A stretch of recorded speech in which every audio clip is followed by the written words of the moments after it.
तो देखिए आज की क्लास का जो चैप्टर है वो मोशन इन प्लेन है। मैंने पहले भी आपको कहा था कि जो फिजिक्स का हम पढ़ रहे थे, ये सेकंड यूनिट है काइनेमेटिक्स। ये स्पेसिफिक किस चीज के लिए है? न्यूमेरिकल के लिए है। तो मोशन इन प्लेन के बारे में आज पढ़ेंगे हम। इसमें सिर्फ एक ही चीज हमें पढ़ने की है, वो है इंपॉर्टेंट है, वो है हमारे पास प्रोजेक्टाइल। प्रोजेक्टाइल से आपको मान के चलिए 110% एग्जाम में जो है क्वेश्चन देखने को मिलेगा। ठीक है, तो प्रोजेक्टाइल का जो भी आज आपको बताऊंगा उसे मत छोड़िएगा, वो मस्ट है, इससे पूरे चैप्टर से याद करना। प्रोजेक्टाइल होता क्या है? मान लीजिए जब किसी ऑब्जेक्ट को हम ऊपर फेंकते हैं या इस कोई एंगल पे फेंका जाता है, तो वो चलता है under the effect of gravity में। वो फॉल करता है under the effect of gravity में। तो जब under the effect of gravity में वो फॉल करता है, उस मोशन को कहा जाता है प्रोजेक्टाइल मोशन। और जो प्रोजेक्टाइल मोशन में पाथ वो चीज कवर करती है, अब ये कोई भी ऑब्जेक्ट हो सकता है, पेन हो सकता है, एरोप्लेन हो सकता है, जो हम सैटेलाइट भेजते हैं वो हो सकता है। ठीक है, जो वो पाथ फॉलो करता है ना, उसे कहते हैं ट्रेजेक्ट्री। ये याद कर लीजिएगा। ठीक है, जो प्रोजेक्टाइल मोशन में पाथ फॉलो किया जाता है उसे कहते हैं ट्रेजेक्ट्री। और जो प्रोजेक्टाइल का पाथ होता है वो याद रखिएगा हमेशा, वो होता है पैराबोलिक पाथ। क्या होगा वो पाथ?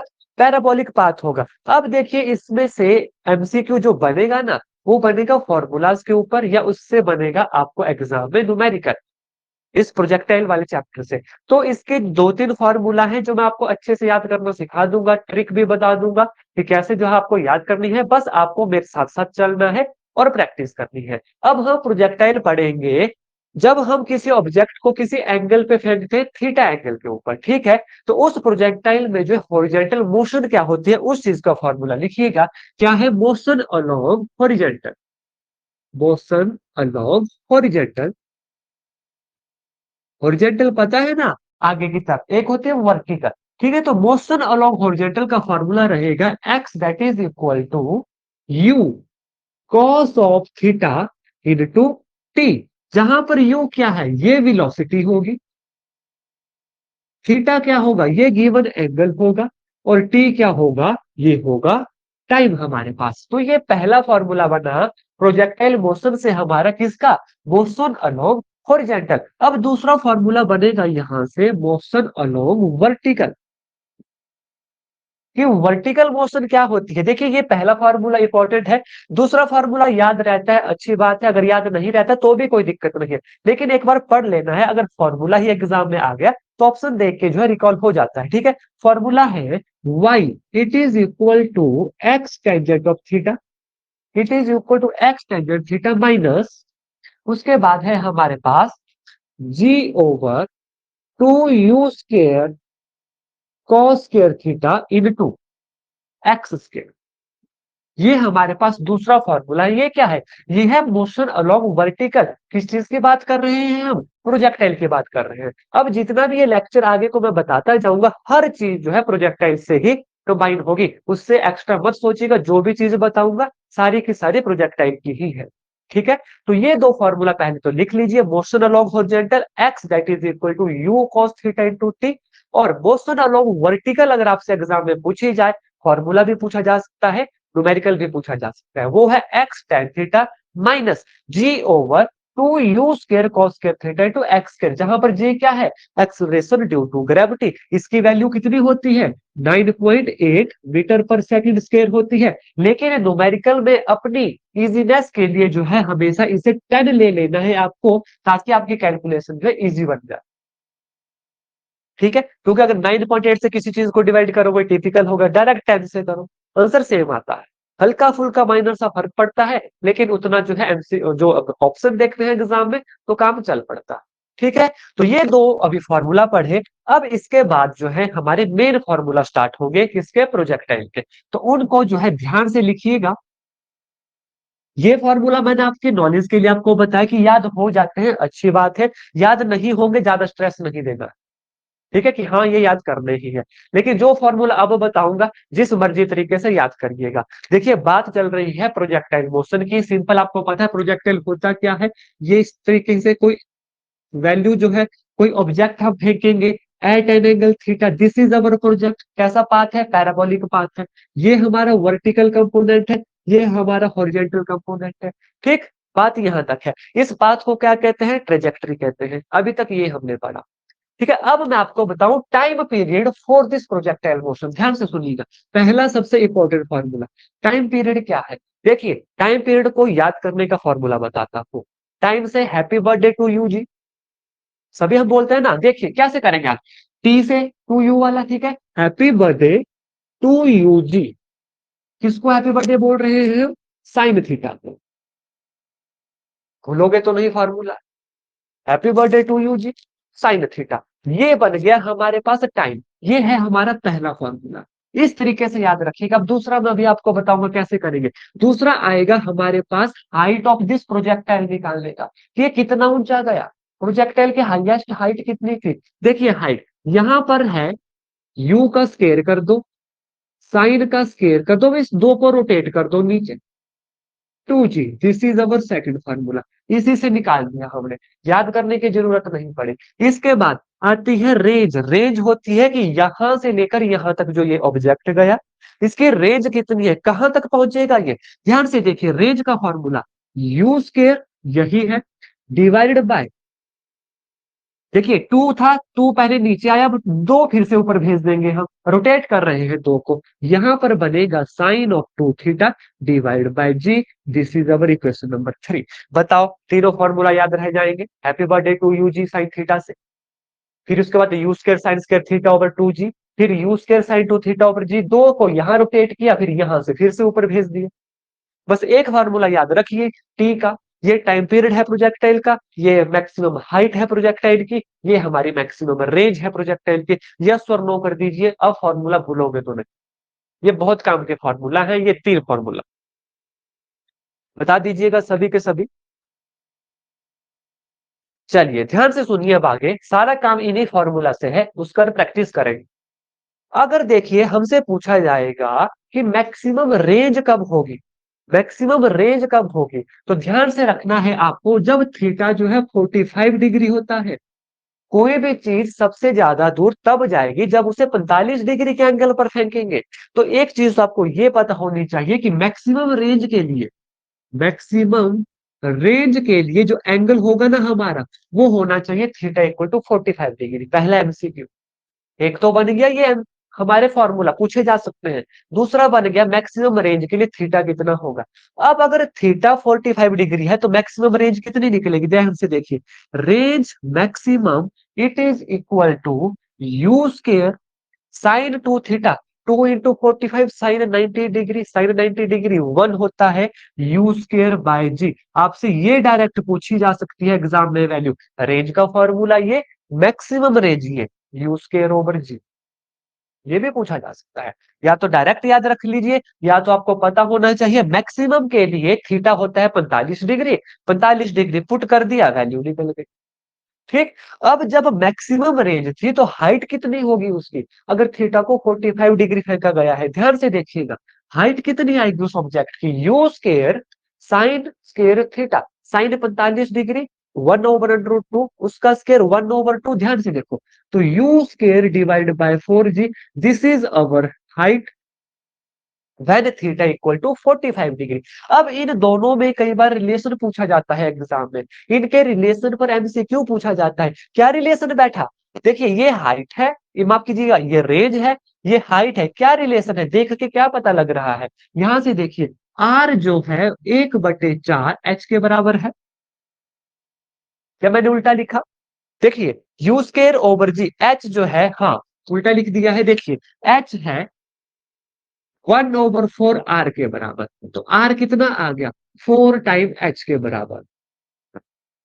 जो मैक्सिमम रेंज है हमारी, वो 4 टाइम्स है किसके, हाइट के। मैंने थीटा 45 डिग्री, 45 क्यों होता है, मैक्सिमम रेंज के लिए। ये रिलेशन भी क्लियर हुआ।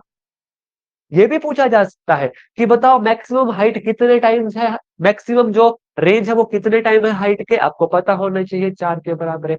हाइट जो है 1/4 रेंज के बराबर है। कोई भी रिलेशन एग्जाम में आ सकता है, आपके पास बेसिक अंडरस्टैंडिंग होनी चाहिए कि निकला कहां से, यहां से निकला। देखिए R maximum u square over G, u square over G था आर, 1/4 आर, एक रिलेशन ये हमने निकाला।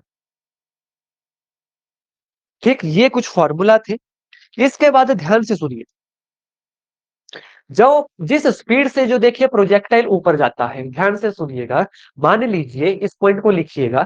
मान लीजिए मैं प्रोजेक्टाइल को या इस पेन को मैंने 5 मीटर पर सेकंड की स्पीड से भेजा, तो जब ये गिरने वाला होगा ना यहाँ पर, इस पॉइंट पे भी स्पीड सेम रहेगी। क्लियर हुआ? जिस स्पीड से मैं भेजूंगा, क्योंकि इसके ऊपर न्यूमेरिकल बनते हैं कि मान लीजिए मैंने 10 मीटर पर सेकंड की स्पीड से भेजा, तो बताओ जब ये नीचे पहुंचने वाला होगा, लास्ट 1 सेकंड में इसकी स्पीड क्या होगी, लास्ट 2 सेकंड में इसकी स्पीड क्या होगी। हमेशा याद रखना है, जिस स्पीड से हम ऑब्जेक्ट को भेजते हैं वो उसी स्पीड से नीचे आता है। अगर मैंने 5 मीटर पर सेकंड की स्पीड से प्रोजेक्टाइल ऊपर भेजा है, तो जब वो यहाँ नीचे पहुंचने वाला होगा ना, तब भी 5 मीटर पर सेकंड ही उसकी स्पीड होगी। ये बात क्लियर हुई? लिख लिया आपने? यस और नो कीजिए, बता दीजिएगा फटाफट, फिर मैं आगे चलूंगा।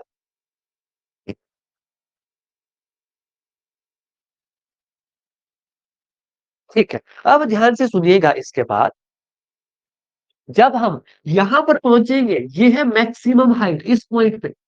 मान लो प्रोजेक्ट हमारा मैक्सिमम हाइट पे है। आपको एग्जाम में आ सकता है कि बताओ मैक्सिमम हाइट पर जो है क्या क्या एक्ट करता है, कौन कौन सी मोशन होगी। तो पहली चीज तो याद रखिएगा, मैक्सिमम हाइट पर, इस हाइट पर सबसे पहली चीज हमारे पास रहेगी motion along horizontal only. Motion along horizontal, हमारे पास जो है मोशन अलोंग हॉरिजेंटल ओनली रहेगी। वर्टिकल यहाँ पर मोशन नहीं होती, ध्यान रखिएगा। दूसरा, यहां से एमसीक्यू पूछा जा सकता है आपसे कि इस पॉइंट पर जो है एक्सेलरेशन कितनी होती है।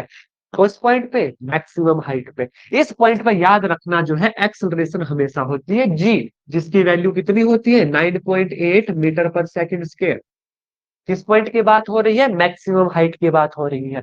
मैक्सिमम हाइट पर नेक्स्ट स्टेप देखिए, स्पीड कितनी होगी ऑब्जेक्ट की। स्पीड होगी, याद रखिएगा हमेशा, 1/√, ओरिजिनल स्पीड या initial velocity, INITIAN, initial speed जो हो, किस पॉइंट पे? हाईएस्ट पॉइंट पे, 1/√टाइम। इस पॉइंट पे वेलोसिटी कितनी होगी ये आप बताओ। वेलोसिटी कितनी होगी हाईएस्ट पॉइंट पे? वेलोसिटी याद रखना, सिर्फ एक कंपोनेंट प्ले करता है हॉरिजॉन्टल, दूसरा कंपोनेंट जीरो होता है, इसलिए हाईएस्ट पॉइंट पे जो इसकी वेलोसिटी है वो रहेगी जीरो हमारे पास। ये थोड़े से पॉइंट आपको बताए, कंफ्यूजिंग है। यहां से एमसीक्यू बनता है कि हाईएस्ट पॉइंट पे एक्सेलरेशन कितनी है, जी होगी। ठीक है, हाईएस्ट पॉइंट पे स्पीड कितनी होती है, 1/√2 इनिशियल स्पीड।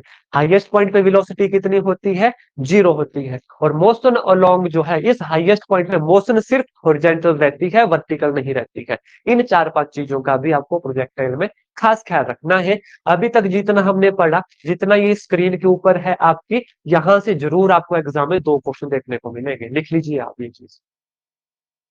यहां तक क्लियर हो गया तो बता दीजिए। फिर उसके बाद जो है न्यूमेरिकल करेंगे। इस चैप्टर में बस इतना ही था, और इस चैप्टर के साथ जो है हमारी ये जो सेकंड यूनिट है ना, ये समाप्त हो जाएगी। तो बता दीजिए यहां तक क्लियर है? अब न्यूमेरिकल करें, क्या आप रेडी हो न्यूमेरिकल करने के लिए? और एक चीज आपको और बता दूं, ये सारे जो नोट्स है ना, ये आपको जो है देखिए व्हाट्सएप पे भी पीडीएफ की फॉर्म में मिल जाएंगे। ठीक है, इसमें बहुत कुछ एक्स्ट्रा है, जैसे छोटे छोटे जो एमसीक्यू है ना, मैं डायरेक्ट पॉइंट लिखे हुए हैं, वो आप पढ़ सकते हो। ये आपको जो है ऐप के ऊपर भी स्टडी मटेरियल में जो है एक फोल्डर के अंदर मिल जाएंगे। फोल्डर में आपको एमसीक्यू भी मिलेंगे। तो मैं हर चीज ऐप पे भी अपलोड करूंगा, जहां पर रिकॉर्डिंग का सेक्शन है ना, उसके साथ में स्टडी मटेरियल का, वहां पर आपको ये नोट्स भी मिल जाएंगे, एमसीक्यू भी मिल जाएंगे, और साथ के साथ ये जो नोट्स हैं आपको व्हाट्सएप पे भी मिल जाएंगे। ठीक है, तो इन्हें भी आपको अच्छे से पढ़ना है। तो चलिए अब न्यूमेरिकल करते हैं, तैयार हो जाइएगा। न्यूमेरिकल देखिए, 3 दिन से इस चैप्टर को पढ़ रहे हैं, 3 दिन से मैं ही न्यूमेरिकल सॉल्व कर रहा हूं, आज आप करोगे। तो हमारा पहला क्वेश्चन है, ध्यान से देखिएगा। A projectile is thrown with velocity 5 meter per second at an angle of theta with horizontal. What is the maximum height attained by it? Maximum height पूछी हुई है, कौन सा formula? You square sine square theta over 2g। Formula मैं screen पे ही रहने दूंगा, बाकी चीजें यहां पर हम सॉल्व करेंगे। तो फटाफट सॉल्व कीजिएगा। और मुझे जो है आंसर बताएं, मैं भी सॉल्व करता हूं, आप भी मेरे साथ साथ सॉल्व कीजिए। क्या है क्वेश्चन? मैक्सिमम हाइट पूछी है, दैट इज हाइट पूछी है, यू स्क्वायर, वेलोसिटी कितनी है 5, डायरेक्ट करूंगा 25, डायरेक्ट करूंगा 25 आ गया। उसके बाद क्या है, साइन स्क्वायर थीटा, थीटा कितना है 30 डिग्री, साइन स्क्वायर 30 डिग्री, 30 कितना होता है 1/2, 1/2 का जब स्क्वायर किया कितना आ गया 1/4 डिवाइडेड बाय कितना है 2g, जी मैंने क्या बोला था आपको, क्या लेना है 9.8 या 10, 10 लेना है, हमेशा कैलकुलेशन छोटी होती है, दैट इज 10, कितना आ गया 5 5 जा 25, 5 2 जा 10, 5/16 मीटर। अब इसे सॉल्व कर लेते हैं, और कितना आएगा ये कर दीजिएगा डिवाइड, बता दीजिए डिवाइड करके कितना आया। ये आ गया हमारे पास 0.50 बन गया, 16×3 = 48, तो 250, 0 बना, 16 × 16, 0.3 मीटर के आसपास अप्रोक्सीमेट। क्वेश्चन क्लियर हुआ? बताओ यस और नो, जल्दी से बताओ, क्वेश्चन क्लियर है?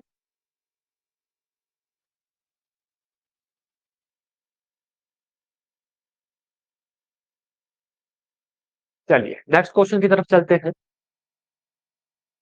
क्वेश्चन देखिएगा, an athlete throw a javelin with velocity of 20 metre पर सेकेंड, ठीक है, वेलोसिटी कितनी दी है 20 मीटर पर सेकेंड जो है वेलोसिटी दी गई है, at an angle of 15, theta जो है 15 डिग्री दिया गया है, ठीक है, with horizontal, how far the javelin would be hit the ground when the point of projection, how far पूछा है, यानी रेंज पूछी है।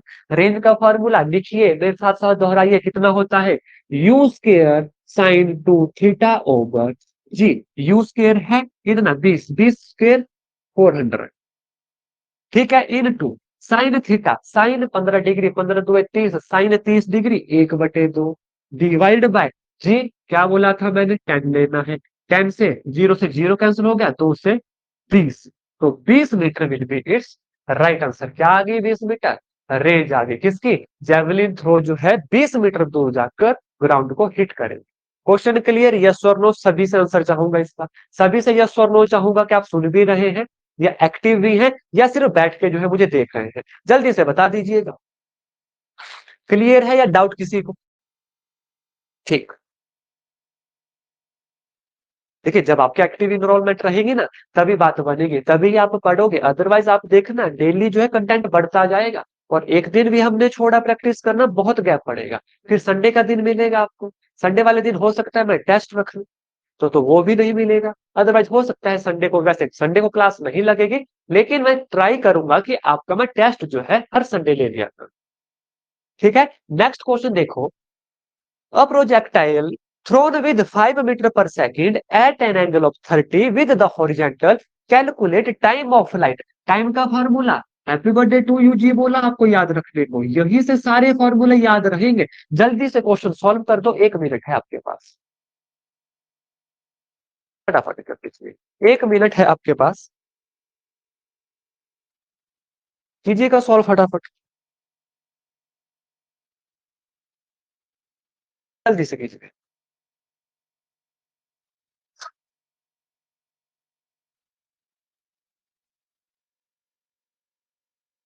सभी से आंसर चाहूंगा इसका।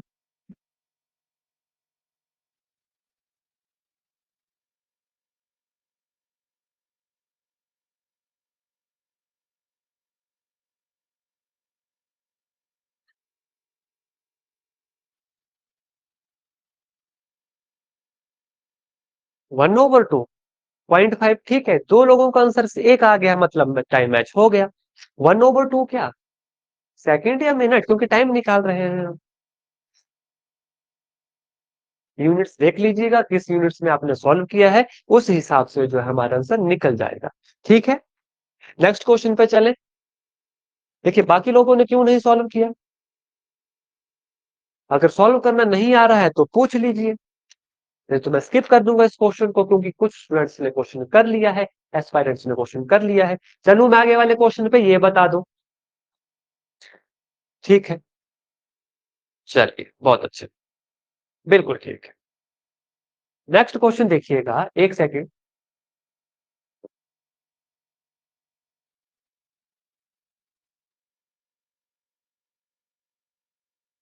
जल्दी से आंसर बता दो, फटाफट आंसर बता दो इस क्वेश्चन का।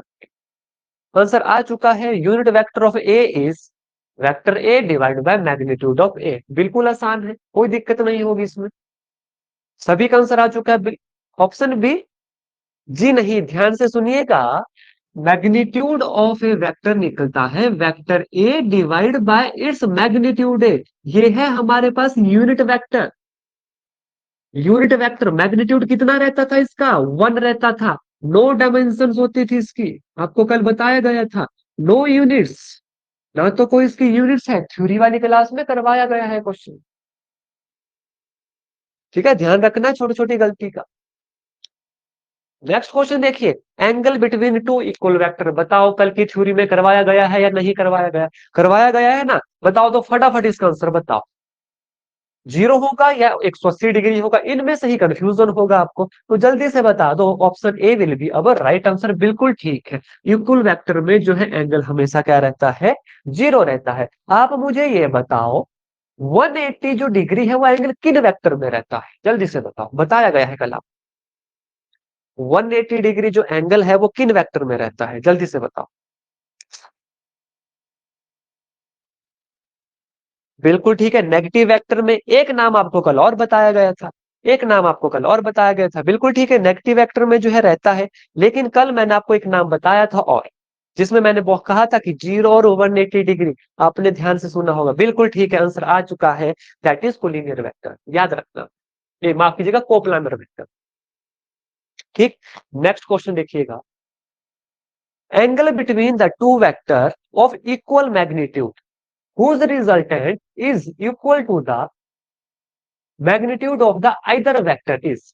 जल्दी से बताओ। देखिए, ये क्वेश्चन कल के न्यूमेरिकल में किया गया था, थ्योरी के बाद ये क्वेश्चन किया गया था। अगर आपको डायरेक्ट याद नहीं रहा है तो इसे सॉल्व कर लेते हैं। Angle between two vector whose magnitude whose resultant is equal to the magnitude of either vector. मैं डायरेक्ट करूं क्वेश्चन। देखिएगा क्या था, एक्स का square equal to x square plus x square plus 2x square cos theta. अब याद आ गया होगा आपको, अब याद आ गया होगा कौन सा क्वेश्चन है ये।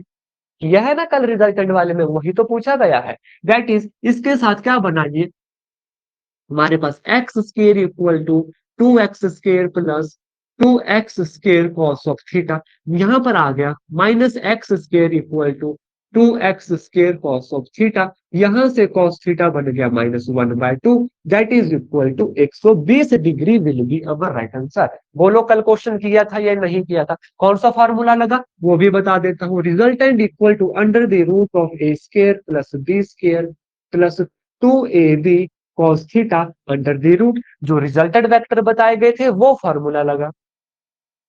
वही तो क्वेश्चन है, कल ये क्वेश्चन किया तो था हमने, न्यूमेरिकल किया है, वही क्वेश्चन मैंने फिर से डाला था। देखना चाहता था आपको कितना याद रहा है कितना नहीं। कौन सा फॉर्मूला लगा? रिजल्टेंट वेक्टर का क्या होता है? This one. यहाँ पे क्या बोला कि रिजल्टेंट वेक्टर भी इसके मैग्नीट्यूड के बराबर है, जो दो वेक्टर है हमारे पास, इक्वल वेक्टर है। ए भी मान लेते हैं एक्स है, बी भी एक्स मान लिया, बराबर है। और रिजल्टेंट क्या बोला है कि इसके एक मैग्नीट्यूड के बराबर है, तो ये एक्स था तो रिजल्टेंट भी एक्स था। पुट किया डायरेक्ट, हमने सॉल्व किया, cos theta -1/2 -1/2 120 degree. Is that clear? Next question पे चले, बता दीजिएगा। नेक्स्ट क्वेश्चन पे चले।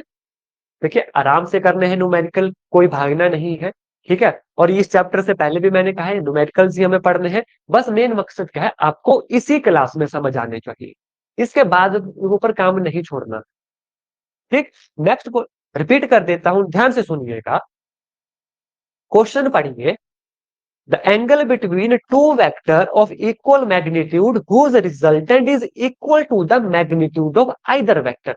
यानी जो रिजल्टेंट है वो दूसरे वेक्टर के बराबर है, और जो दो वेक्टर मानने हैं वो बराबर है। हमने कल फॉर्मूला पढ़ा था रिजल्टेंट वेक्टर निकालने का। रिजल्टेंट वेक्टर का फॉर्मूला होता है वेक्टर ए का स्केयर प्लस दूसरे वेक्टर का square plus 2ab cos theta. Question बोल रहा है कि ये ए और बी ये बराबर है, मैंने मान लिए एक्स, यहां पर एक्स डाला। देखिए, एक्स का स्केयर, बी भी एक्स का square plus 2x cos theta. ठीक है, और ये कह रहे हैं कि जो इसका रिजल्टेंट है वो आइदर वेक्टर, वो किसी एक वेक्टर के बराबर है। ठीक, तो आर था रिजल्टेंट, इसके बराबर था, ए के बराबर जिसे एक्स माना है, तो यहाँ पर एक्स डाल दिया, अंडर रूट हटा दिया, यहाँ पर स्केयर बन गया। देखिए एक्स स्केयर सेम। अब इसे सॉल्व किया, कॉस थीटा माइनस 1/2, 120 डिग्री। ये भी आपको बताया था माइनस क्यों हुआ था, देखिए पाई माइनस पाई/3, याद होगा आपको। सेकंड क्वाड्रेंट में भेजा तब जाके नेगेटिव हुआ, दैट इज 2 पाई/3, दैट इज 120 डिग्री। क्लियर हो गया, बता दीजिए अब कि और इलेबोरेट करूं। ठीक, नेक्स्ट क्वेश्चन देखिएगा, बस यही क्लास में डाउट क्लियर कर लीजिए आपने, फिर आपको जरूरत नहीं है एक्स्ट्रा पढ़ने की। क्वेश्चन है, position vector of a particle is given by this magnitude of the position vector. Magnitude आपको पता होना चाहिए, कैसे निकलता है जल्दी से बताओ। मैग्नीट्यूड ऑफ पोजीशन वेक्टर, फटाफट फटाफट फटाफट बताओ। अगर आर कोई पोजीशन वेक्टर है x i plus y j plus z k, then the magnitude of r is x square plus y square plus z square under the root, that is 2 का square plus 3 का square plus 4 का square under the root, that is कितना आ गया, 4 plus 9 plus 16, 16 plus 9 25, 25 plus 4 29 under the root of 29 will be our right answer. कौन सा option है, option D. ये तो क्वेश्चन ओरली हो गया, बिल्कुल ठीक, सभी का आंसर आ चुका। नेक्स्ट क्वेश्चन पे चलेंगे।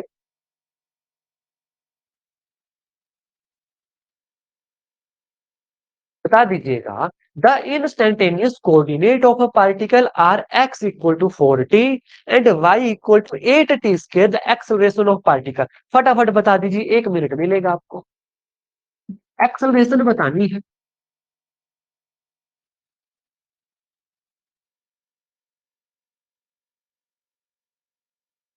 जल्दी से बताओ।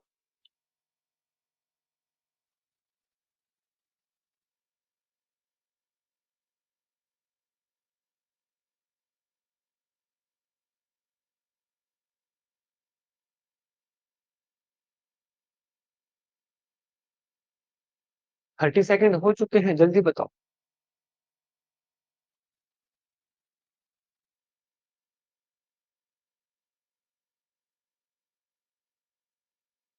कीजिए कीजिए कीजिए, ऐसे क्वेश्चन किए हैं। एक्सेलरेशन बतानी है, पोजीशन आपके पास दिया गया है, डबल डिफरेंशिएशन होगा, हिंट आपको दे दी है, दैट इज ऑप्शन बी 2।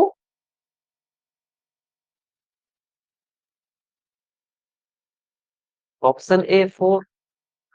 कैसे किया आपने मुझे बताओ। ऑप्शन बी वाले भी मुझे बताओ क्या किया, बताओ मैं क्या करूं, मुझे नहीं आता क्वेश्चन, मैं क्या करूं बताओ। एक्सेलरेशन निकालनी है, एक्स हमारे पास है, एक्स है कितना 4t, वाई कितना है हमारे पास 8t स्क्वायर।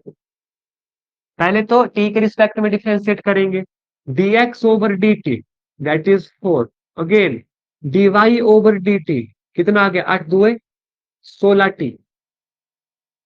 ठीक है, अब d square x over d t square, ये बनती है acceleration, that is 0। Now d square y over d t square that is equal to 16। अब ये टी टी खत्म करना है, d square x over d y square 0, तो acceleration क्या निकलेगी यहां पर, 0 will be our right answer. क्या निकली एक्सलेशन, 0। यहां में से कोई भी ऑप्शन नहीं है, इसलिए तो मैंने आपको दिया ये क्वेश्चन। आपको पता तो चलना चाहिए एक्सेलरेशन निकलती कैसे है। ये तो थे ऐसे क्वेश्चन, हमने वेलोसिटी के लिए सिंगल बार डिफरेंशिएट करते हैं, एक्सेलरेशन के 2 बार डिफरेंशिएट करते हैं। यहाँ पर क्या था, यहाँ पर टी के रिस्पेक्ट में था, और एक्स और वाई दो अलग अलग कंपोनेंट थे। ऐसे क्वेश्चन मैथ्स में किए नहीं हमने, बोलो डिफरेंशिएशन में, ये है ना। तो एक्सेलरेशन आपको अपने मेथड पे भरोसा रखना है, ऑप्शन पे नहीं। अगर एग्जाम में ऐसा क्वेश्चन आएगा ना, तो अब तो फिर सबको ग्रेस मार्क्स मिल जाएगी, लेकिन फिर भी आपको पता होना चाहिए। Is that clear to everyone, बता दो, फिर मैं नेक्स्ट क्वेश्चन की तरफ चलूंगा।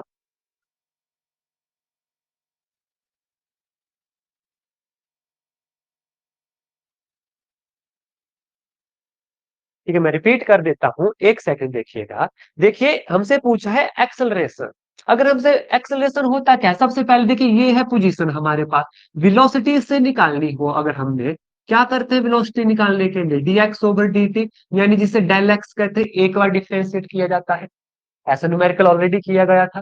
ठीक है, ये निकलती है वेलोसिटी हमारी। अब यहाँ पर 40 है, वेलोसिटी तो निकली 4 हमारे पास। सिर्फ एक्स की बात कर रहा हूं मैं फिलहाल के लिए। एक्सेलरेशन कैसे निकलता है, वेलोसिटी को भी डिफरेंशिएट करना पड़ता है। तो एक्सेलरेशन निकालने के लिए क्या करना पड़ेगा, d square x over d t square that is equal to 0। वो हमारे पास क्या आ गई, 0 आ गई। सिर्फ एक्स की मैं बात कर रहा हूँ, वाई को भी इन केस भूल जाओ। यहां तक तो क्लियर होना चाहिए। यहां पर आपके पास वाई का भी केस था, वाई का भी केस था ना। अब हमने वो भी कर दिया। अब देखिए, d square x over d square y हमने निकालना है 0/16 दैट इज इक्वल टू 0। ये आ गई हमारी एक्सेलरेशन। ये वाले क्वेश्चन आपने मैथ्स में किए हैं ऑलरेडी। ठीक है, इस चीज का आपको ध्यान रखना है।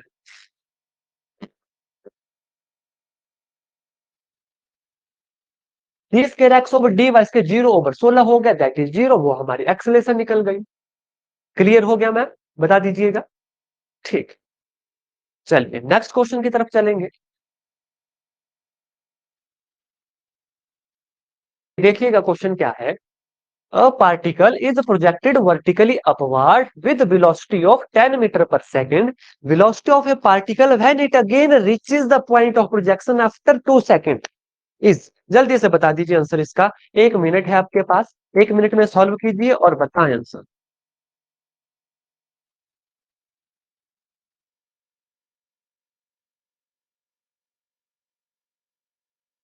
A particle is projected vertically upward।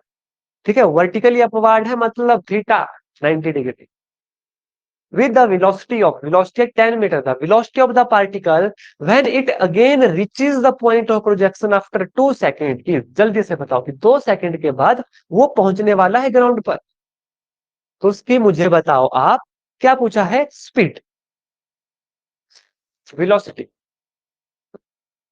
जल्दी से बताओ।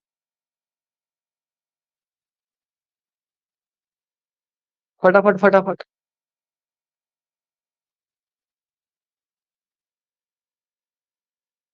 बिल्कुल ठीक है, option B will be our right answer. इतना समय क्यों लगा, इतना समय क्यों लगा मुझे बताओ। सॉल्व किया आपने, कौन सा फॉर्मूला लगाया पहले तो ये बताओ। पूरा 1 मिनट लिया आपने इस क्वेश्चन के लिए, मुझे ये बताओ फॉर्मूला कौन सा यूज किया।